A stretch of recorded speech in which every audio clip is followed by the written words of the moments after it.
Howdy, Jason Lewis here, and today in the Autoedit garage, the 73 Mustang gets air conditioning. Now this is the classic Auto Air perfect fit system for the 71 to 73 Mustang, which comes with this monster evaporator unit that fits perfectly underneath the dash, accordingly named, and with this monster fan, it moves a lot of cold air inside the cabin. That's one of the big reasons why I chose this unit.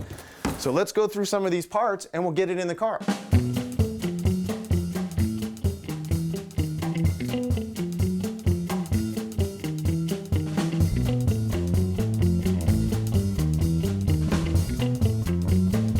So this is almost the entire kit here to get the install accomplished on your car. Now, of course, you have your under the dash evaporator, blower, and director unit here. You have all of the bags with the other parts lettered for your convenience and ease of installation, and the new control unit and things like that. So now let me tell you why I picked this particular unit and brand. I put this in a 70 Cougar I built years ago, and what I really liked about it was this guy right here, I guess, would be considered the big block of blowers, because this thing right here puts out a lot of air, and it's just a frustrating thing for me when you have a really nice car and it wheezes cold air barely out of the vents.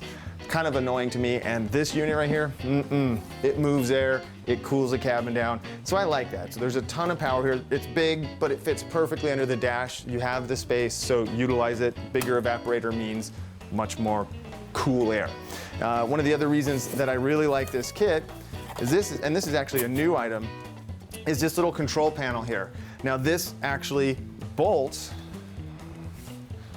right into the stock location on the dash, and what it does is it eliminates the need for all of these things right here, which are switches, vacuum tubes, and push-pull levers. Now that goes away for all electrical control of the heater, the vents, everything. So this is pretty trick, and it'll look like it belongs because it has a very similar feel to the factory controls.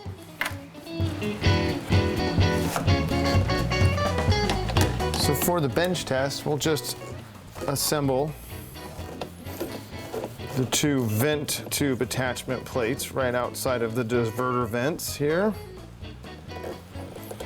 I recommend that you use a hand screwdriver when working with plastic and doing screws, because it's just too easy to strip it out with a power. So just take the extra few turns or effort to just use a hand screwdriver. That way nothing gets stripped.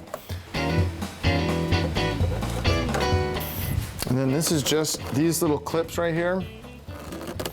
Just press fit on and then they catch. So that just snugs right on.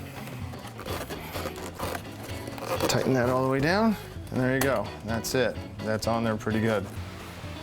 Yikes, pterodactyl. Okay, so next up is just to actually make some electrical connections. So we just grab the bag full of electrical wiring harnesses and stuff, bag C, and they make this pretty easy. Can I just tell you that, look, blue goes to blue. That would be the defrost foot vent. Yellow goes to the face vent. Orange would go to, now that's in bag D, the actual servo valve for the heater temperature regulator. Okay, so we have all of that hooked up. Make that pretty easy, don't they? I like that. Okay, and then this is the actual brain box for this unit. And what we'll do, and then this right here is the actual chip that sets the calibration mode in the brain box. So we'll go ahead and put that in so that way we don't lose it. It fits right into a little slot right on the box. And then we'll go ahead and plug orange to orange.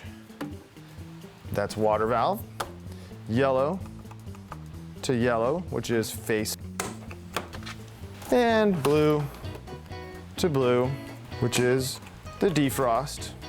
Next, we'll take our master power cable,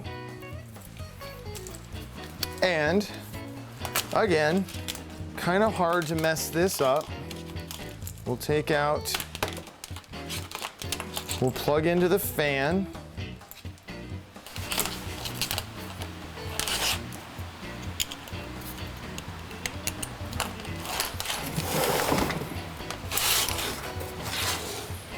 And right off of the power unit, you isolate out the power, and in the brain, red goes to red. So you make that pretty easy, and we'll just continue on through here.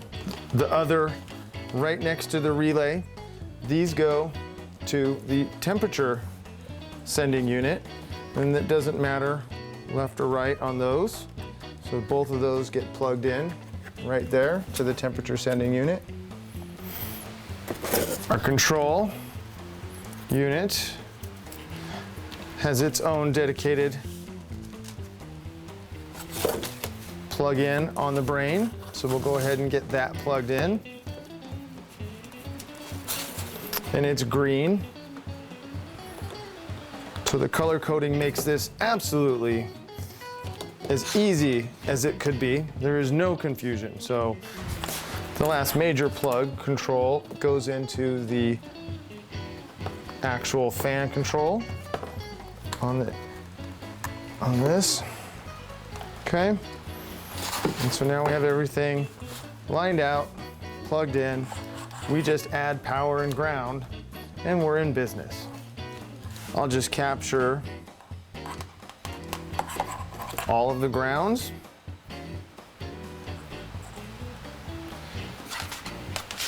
Get that to negative on the battery. There's one 12-volt lead. We'll go ahead and put power to it now.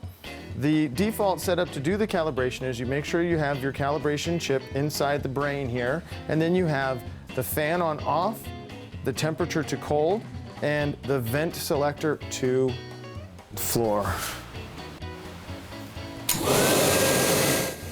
Once you turn the fan to high, it's game on for the calibration.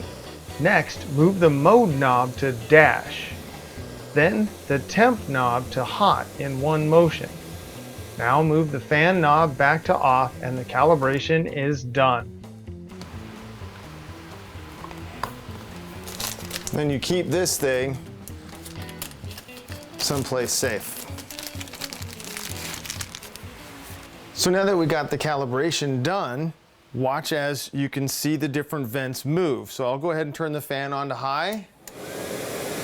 And right now it's set at the dash outlets, which will be these four to go across the dash.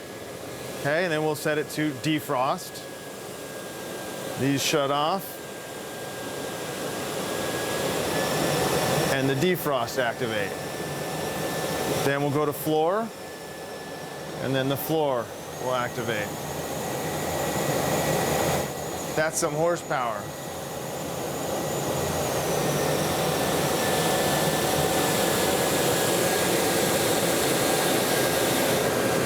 Yeah.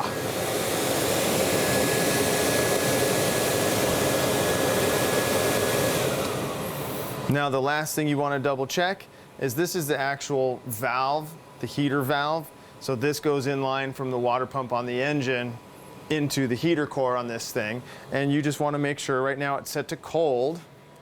So you actually see the valve as it's closed, and I'll set that to warm, and that valve will slowly open. Hello there. Everything is perfect. Let's go get this thing in the car. First, you'll want to take a few measurements from the template provided in the instructions and drill a couple of holes in the firewall to locate the front mounting bolt and drain tube outlet. So as you can see, I transferred the measurements onto the firewall and drilled the two holes, so that way we can now mount the unit under the dash. So this is the fresh air intake for the old AC unit that used to hang right here inside the dash. This kit blocks that off and is now a permanent recirc unit, and then you'll use your car's stock air fresh vents if you want that, or roll the windows down.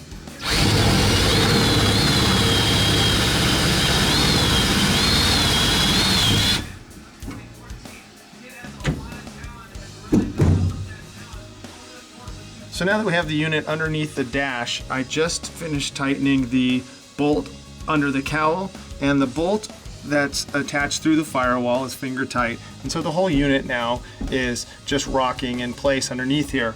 We'll now attach this bracket, and this will attach to one of the dash supports underneath the cowl, and this will let us set the level to the unit in relation to the car.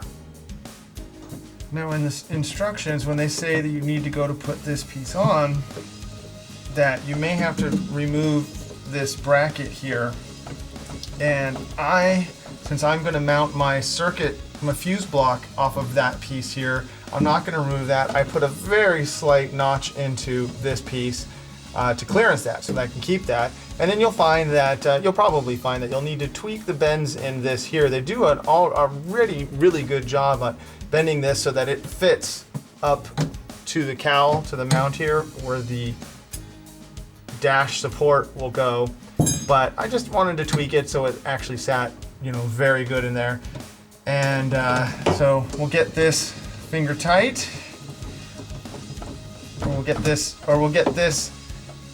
just snugged up here.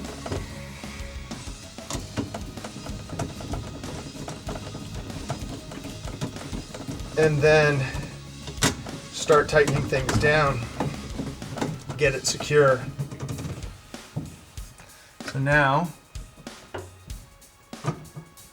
slide that up, and that should get us up to there, to that mount, and it does. Everything's looking very good. And now that we got that situated, what we can do, we still have adjustments because everything is loose to get this thing sitting level. Now they recommend that you get it level to the gauge panel. The gauges aren't going to be in this car for quite some time. I'm going to check reference on the frame, see where we're at, and then I'll just get it situated from there, and then we can do final adjustments once the car is running. But as you can see, it's looking really good under the dash. As you can see, this thing literally just tucks into every nook and cranny up in here. It's looking good.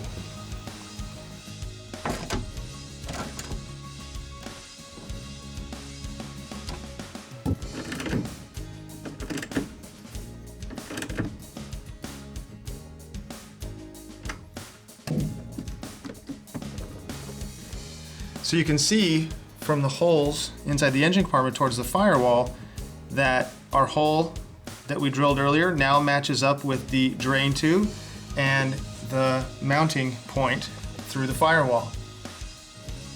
All right, so as you can see, the evaporator unit is now mounted under the dash and solid, in good spot here.